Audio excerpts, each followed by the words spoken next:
Yo, what's going on, guys? What a crazy night of DFS. We were sitting around for like a couple hours at least. First, we saw that the game was going to start. The Pelicans game was going to start at 8:30 Eastern time. Then it got pushed back. The players were warming up, and then I saw that they were just sitting in the locker room. And then the NBA finally decided to call it. Still waiting to see what DraftKings does, but I'm just making this video early because I do live on the East Coast, so it might be a good shot to get some early rest. But if we do happen to not cash, because I did have a lot of pieces, well, I did have a couple pieces from that game.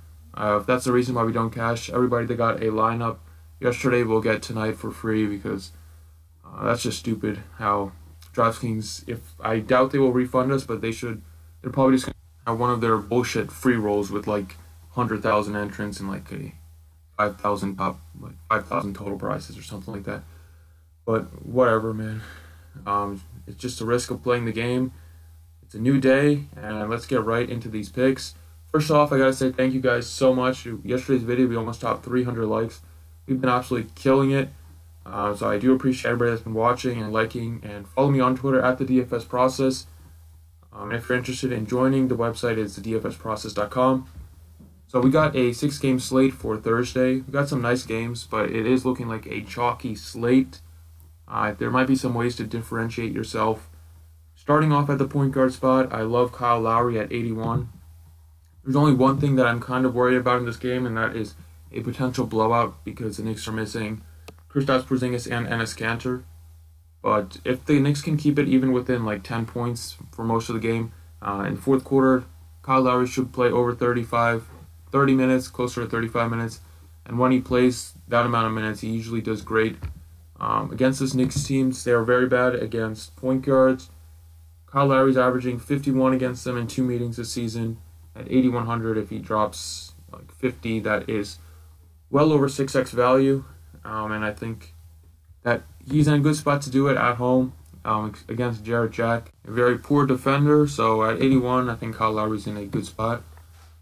There are a ton of injury news on this slate, so I will be updating in the comment section and on Twitter.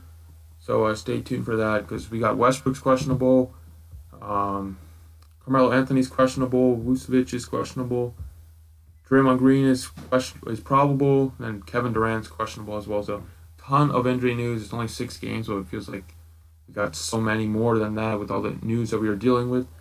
But let's go on to shooting guard. At shooting guard, talk about Josh Hart at 55. Josh Hart has been playing a ton of minutes. It looks like the Lakers really do like him. They're giving him a lot more minutes than they are to some of the other guards they have. He's been starting in place of Lonzo Ball.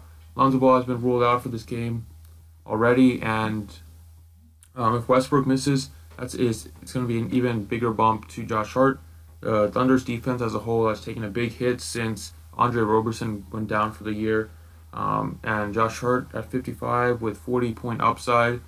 Just how aggressive he's been, getting rebounds and being super efficient on the floor, and just the amount of minutes he's playing. I think he's a great spot at 55, and I think people will be hesitant to pay him because of his price increase. And there are some other guards like Tim Hardaway Jr., we'll get to next, that are in great spots and might be chalk. But yeah, Tim Hardaway Jr. without Kristaps Porzingis, without Enes Kanter, he's in a smash spot. He's killed it against this Raptors team, averaging 44 in 2 games against them.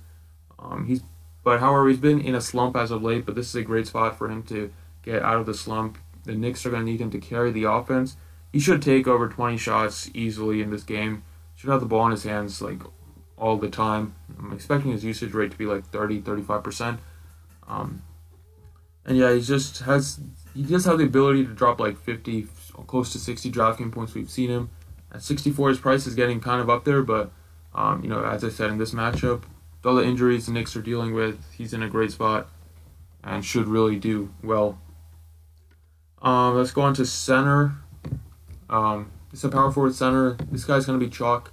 You cannot fade him. Well, I won't be fading him. You can fade him, but he's going to be like 90% owned. No Kristaps Porzingis, no Enes Kanter, no Willy Hernangomez. Those are the 3 guys that have been playing all the minutes. Kyle Quinn is going to step up and play about like 30 minutes if he can stay out of foul trouble, which against the Raptors, we'll see. And the Raptors do play big, so with Ibaka and Valanciunas, so O'Quinn should see a lot of minutes. We'll see if this is a game that is Joakim Noah still on the team. Yeah, Joakim Noah might finally be unleashed, and never mind. Looks like he's not going to be playing. So yeah, Kyle O'Quinn's going to have to see a ton of minutes. At 4,400, he is a lock, and he will be a lock for lots and lots of people. And then finally at the guard spot, we're going to look at Dennis Schroeder at 73. I do like some of these point guards, some of these mid-range, like mid to high dollar point guards on the slate. And I think Dennis Schroeder at 73, been playing pretty well as of late. Dropped 37 in just 25 minutes. He shot the ball horrible against the Knicks, but he still put up 28. Been pretty consistent. And it's just a great matchup against this Magic team, one of the worst teams in efficiency, 2 point guards. Elfrid Payton is no match for Schroeder, and Schroeder has a huge usage rate this season, I think over 30%. He should carry this Hawks team, and this could be one of those big Dennis Schroeder games where he explodes for like 50. At 73, I'm willing to take that price tag. I think he has a really nice floor in this spot and has a great ceiling as well. So Dennis Schroeder is going to round out my core 5 as of now.